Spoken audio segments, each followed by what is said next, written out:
आत्मनिर्भर बिहार सीजन 2 मधुबनी की बात आप देख रहे हैं और अगले खास मेहमान को मैं बुलाना चाहूँ, उनके बारे में बताना चाहूँगा। वो मिथिलांचल की ही धरती से आते हैं, सीतामढ़ी से हैं और उनका नाम है श्री नरेंद्र कुमार। जोरदार तालियों से स्वागत करना चाहेंगे। समाज सेवी हैं आप और संस्थापक हैं आत्मनिर्भर सेना के। बहुत बहुत स्वागत है श्री नरेंद्र कुमार जी, आप अपना स्थान ग्रहण कीजिए सर।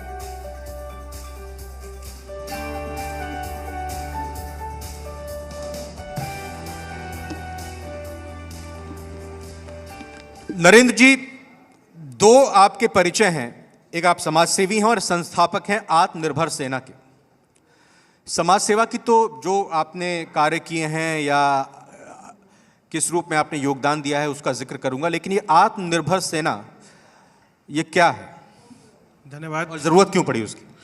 जी, आत्मनिर्भर सेना माननीय प्रधानमंत्री जी जब लॉकडाउन के समय में उन्होंने घोषणा किया कि इंडिया को सेल्फ रिलायंट होना पड़ेगा, मतलब हमें 360 डिग्री जितने भी हमारे मॉडल्स हैं, चाहे एजुकेशन हो, एम्प्लॉयमेंट हो, इंडस्ट्री हो, इन सभी पहलू पर हमें अपने आप पे निर्भर होना पड़ेगा।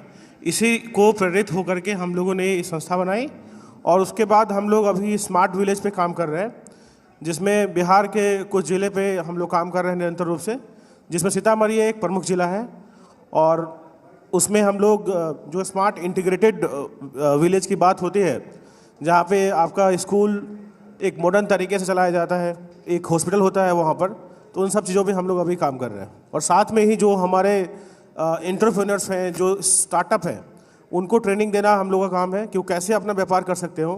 देखिए, इंडिया, भारत और बिहार तभी आत्मनिर्भर होगा जब हर कोई व्यापार करेगा और ज़्यादा से ज़्यादा घर में फैक्ट्री लगेगी, तभी आप आत्मनिर्भर हो सकते हैं। तो हम सबको समझना पड़ेगा कि आत्मनिर्भर बिहार या आत्मनिर्भर भारत है क्या। तो इन्हीं सब पहलुओं पर हमारी संस्था निरंतर रूप से जगह जगह पे जाके काम करती है। अब आत्मनिर्भर सेना का आपने गठन किया, उद्देश्य नेक दिखाई दे रहा है।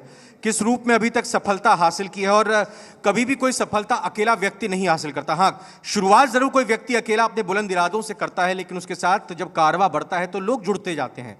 आपकी इस पूरी मुहिम में किस रूप में अभी तक लोग साथ आ रहे हैं? क्या अपील आप लोगों से यहाँ पर करना चाहेंगे? किस तरह से आपके इस उद्देश्य में साथ आए, समर्थन करें?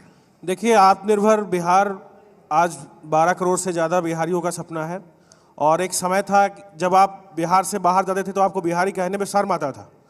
तो माननीय नीतीश कुमार जी और मोदी जी की एक गवर्नेंस है जिसकी वजह से हमें आज बिहारी कहने में गर्व होता है। चाहे वो इंडस्ट्री की बात हो या जॉब की बात हो या आप इंडिया से बाहर जा रहे हो तो अपने आप को इंट्रोड्यूस कर सकते हैं। ये सबसे बड़ा गौरव मिला है। और चूँकि मैं चार्टर अकाउंटेंट हूँ तो मैं समझता हूँ नंबर्स को। एक समय था कि बिहार की पर कैपिटा इनकम 5,000-6,000 रुपये की हुआ करती थी। आज ग्रोथ आया, उसमें 7 टाइम्स का ग्रोथ आया है। आलोचना करने वाले आलोचना कर सकते हैं कि भाई कुछ नहीं हुआ, कोई विकास नहीं हुआ, लेकिन 6,000 से 42,000 का जो सफ़र था उसके लिए सरकार को आपको देना पड़ेगा क्रेडिट। और एक विकास का एक जो मॉडल मोदी जी ने दिया है और उस पर जैसे अभी काम चल रहा है, तो हम लोग क्या करते हैं, जो प्रोसेस है, जो पॉलिसी है, जो इंडस्ट्रियल पॉलिसीज है, उन सब पे काम करते हैं। लोगों को योजना के बारे में नहीं पता है कि सरकार की जो योजना आती है ज़्यादा उस पर मार्केटिंग नहीं हो पाता या जन जन तक वो नहीं पहुंच पाता।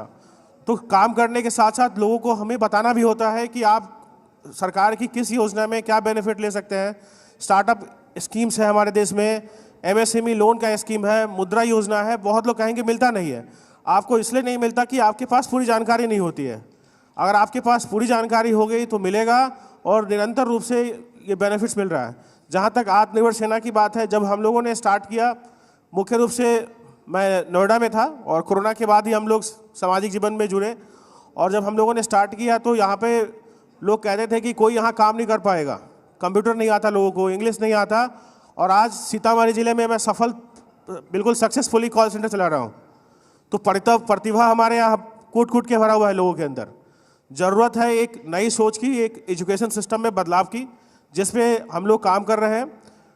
पूर्व के वक्ता ने कहा कि जो एजुकेशन सिस्टम की बात कही उन्होंने कि भाई BCom करो, BBA करो। मैं कहता हूँ कि आपको गवर्नमेंट जॉब से अट्रैक्शन हटाना पड़ेगा कि गवर्नमेंट जॉब सारे जॉब्स नहीं हो सकते। तो आज के समय में आपको सीखना पड़ेगा कि आप अपना खुद का व्यवसाय करके लोगों को कैसे बेरोजगार दे सकते हैं। इसके लिए ज़रूरी है कि हमारे एजुकेशन सिस्टम में जॉब सेंट्रिक काम हो और ख़ास करके मिथिलांचल में जो हमारी बहनें हैं वो पीछे होती जा रही है। चाहे हमारा लिटरेसी रेट 70% है आज, एवरेज दरभंगा या मधुबनी की बात कर ले आप, लेकिन महिलाएं उसमें पीछे है। आज हमारी बहनें क्लास 10, 12 पास करने के बाद भी उनका शादी कर दिया जाता है या ग्रेजुएशन के टाइम में शादी कर दिया जाता है। जब वो अपने स्टेट से बाहर मुंबई, दिल्ली, उन सब जगहों पे जाती हैं, उनको वहाँ काम नहीं मिलता, क्योंकि उनको पढ़ लिख के भी घर का ही काम करना होगा। ये सबसे बड़ा दुर्भाग्य है इस बिहार राज्य का, और इस पे हम लोगों ने एक योजना बनाया है, और हम लोग वुमेन को, गर्ल्स को अपने गांव में ट्रेन करते हैं। जो सीतामढ़ी में हम लोग ऑपरेट कर रहे हैं, ओलीपुर सुरक्षा, और उनको ट्रेन करके एक डेटाबेस बना करके उनको हम लोग जहां भी जाएंगे वहां पर उनको हम लोग बैक ऑफिस में काम लगाने का पूरा कोशिश करेंगे, और उस पर निरंतर रूप से काम चल रहा है। और हमें उम्मीद से ज़्यादा हम लोगों को लोकल सपोर्ट मिला है वहाँ पर, और निरंतर रूप से ये जारी है। उसके साथ ही जो स्मॉल बिजनेसेज हैं, दुकानदार हैं, उन सबको दरभंगा की धरती पे आके ही पिछले साल माननीय प्रधानमंत्री जी ने कहा था फार्मर प्रोड्यूसर ऑर्गेनाइजेशन की, तो जैसे मधुबनी में हम लोग बैठे हैं, मखाना एक बहुत बड़ा उद्योग बन सकता था हमारा, एक बहुत बड़ा हम लोग बिजनेस कर सकते थे इसमें, और मुझे लगता है कि काफ़ी बड़ा एक रोजगार क्रिएट किया जा सकता है इसमें। लेकिन दुर्भाग्य है कि सिर्फ 500 करोड़ का ही बिजनेस साइज हमारा अभी तक बन पाया है। सिर्फ 500 करोड़ में पूरा वर्ल्ड सप्लाई होता है। आपको पता होगा 90% मखाना आपके दरभंगा, मधुबनी और आसपास के जिलों से जाता है। लेकिन इसके बाद भी गरीबी कितनी है यहाँ पर, ये किसी से नहीं छुपी है। हमारा पर कैपिटा इनकम बिहार के पर कैपिटा इनकम से आधा से भी कम है। तो ऐसा क्यों है कि नॉर्थ बिहार, साउथ बिहार में इतना गैप कैसे आता चला गया? कहीं ना कहीं कोई ना कोई कमी हुई है हम लोगों से। कमी है हमारी राजनीतिक इच्छा शक्ति से, या इनोवेशंस कह सकते हैं। और उसकी वजह से क्या होता है कि आप धीरे धीरे हम लोग पिछड़ते जा रहे हैं। बिहार में ही दूसरा बिहार बन रहा है। आप सब इस चीज़ को समझते हैं कि बिहार में, साउथ बिहार, बेगूसराय का पर कैपिटा इनकम, या चले जाए उधर की तरफ सासाराम नहीं, तो चले इसमें जाए, गलती किसकी है? इसमें गलती किसकी है? गलती हमारी है। कहाँ कमी रह गई? हम लोग मिथिलांचल में हैं, अगर हम पीछे हैं तो हमारी गलती है। हमारी गलती है क्योंकि हम लोग जातिवाद के आधार पर लोगों को चुनते हैं, हम लोग काम नहीं देखते हैं, हम लोग पार्टी देखते हैं, कैंडिडेट नहीं देखते हैं। तो गलती हमारी है और इसको सुधारना पड़ेगा। अगर आपको मिथिलांचल को बिहार में, देश में नंबर 1 करना है तो इसको सुधारना पड़ेगा आपको। आप पार्टी के आधार पर चुनाव नहीं कर सकते कि माननीय प्रधानमंत्री जी कहते हैं जी हम ये कर लेंगे, तो देखिए कि उनका कैंडिडेट उस काम को कर रहा है नहीं कर रहा है। सिर्फ प्रधानमंत्री जी या मुख्यमंत्री जी के कहने से नहीं हो सकता। हर कैंडिडेट, हर जीते हुए व्यक्ति को और हर एक नागरिक को उसके साथ मिलकर काम करना होगा। क्या ऑप्शन होते हैं जनता के पास, पब्लिक के पास, एक ऐसे आदर्श कैंडिडेट की जिसकी आप कल्पना कर रहे हैं? देखिए, युवाओं को आना पड़ेगा राजनीति में। युवा हमारे क्षेत्र के हैं, बहुत प्रभावशाली है। IAS, UPSC जैसे एग्जाम को मधुबनी और दरभंगा के लोग बड़ी संख्या में क्रैक करते हैं, तो उनके लिए पॉलिटिक्स कौन सी बड़ी चीज़ है? उसको भी क्रैक कर सकते हैं और वो विकास ला सकते हैं। जाति और धर्म पे कब तक लड़ेंगे हम लोग? आज आपका पर कैपिटा इनकम 1500 रुपया है। 1500 रुपया है आपका पर कैपिटा इनकम, जहां हम लोग बैठे हैं जिस धरती पे। 1500 में एक व्यक्ति कैसे जीवन यापन कर सकता है? बिहार की पर कैपिटा इनकम 4000 के आसपास, भारत की बात करें तो 10,000 के आसपास है। हमारे यहाँ एजुकेशन में इंग्लिश का नहीं होना, क्षमा चाहूँगा समझ लेने के लिए आपका, क्लास 10th में माननीय जनप्रतिनिधि अवेलेबल है यहाँ पर, माननीय सांसद भी हैं।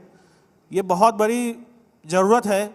जब माननीय मुख्यमंत्री जी कर्पूरी ठाकुर जी ने हिंदी को एक मुख्य भाषा के रूप में अपनाया और कहा कि इंग्लिश क्लास 10th में अभी के लिए छोड़ देते हैं, लेकिन उसके बाद दुर्भाग्य से किसी भी व्यक्ति ने उसको देखा नहीं। उसमें तो मैं एक बात ये भी जोड़ना चाहूँगा कि मैथिली भाषा यहाँ मिथिलांचल के गौरव का प्रतीक है। भाषा, देखिए भाषा का सम्मान है, हाँ, लेकिन अगर आपको मेरा कहने का मतलब यह है कि जो आप परिकल्पना कर रहे हैं कि मैथिली को हमने संवैधानिक दर्जा तो दे दिया, लेकिन आज भी हम बात जोड़ रहे हैं कि मैथिली शिक्षा से जुड़े हुए हमारे शिक्षक हैं कि नहीं है।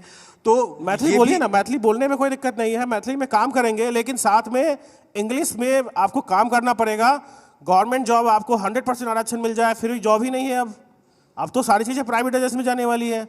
आने वाले समय में आप देखेंगे, नीति आयोग ने 2020 में ये कहा है कि गवर्नमेंट स्कूल्स को भी प्राइवेटाइजेशन में कन्वर्ट कर दिया जाए, क्योंकि आप सबको पता होगा एक स्कूल पे गवर्नमेंट का 1200 से 1300 रुपये खर्चा है, और लॉकडाउन में 18 महीने सरकार ने बिना किसी काम के पैसे दिए। और वहीं प्राइवेट स्कूल्स में जो बेचारे टीचर दिन रात समय से पहुंचते हैं, बच्चों को पढ़ाते हैं, उनको शायद आधी सैलरी भी नहीं मिली होगी या नहीं मिली होगी। तो समान देखिए, एक जो हमारे पास जो एसेट है, जो हमारे स्कूल से अवेलेबल है, आने वाले समय में आप देखेंगे कि वो प्राइवेटाइजेशन की तरफ जाएगा, कि गवर्नमेंट का काम बिजनेस करना नहीं है, गवर्नमेंट काम है सर्विस और गवर्नेंस।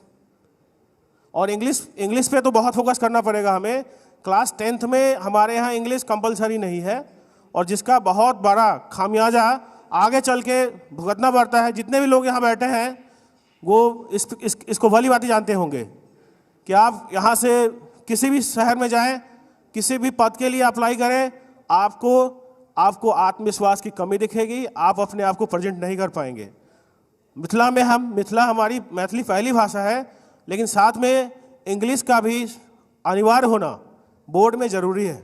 और ज़्यादातर जो आगे की जो पढ़ाई है उसको वैश्विक स्तर पर पढ़ाया जाए।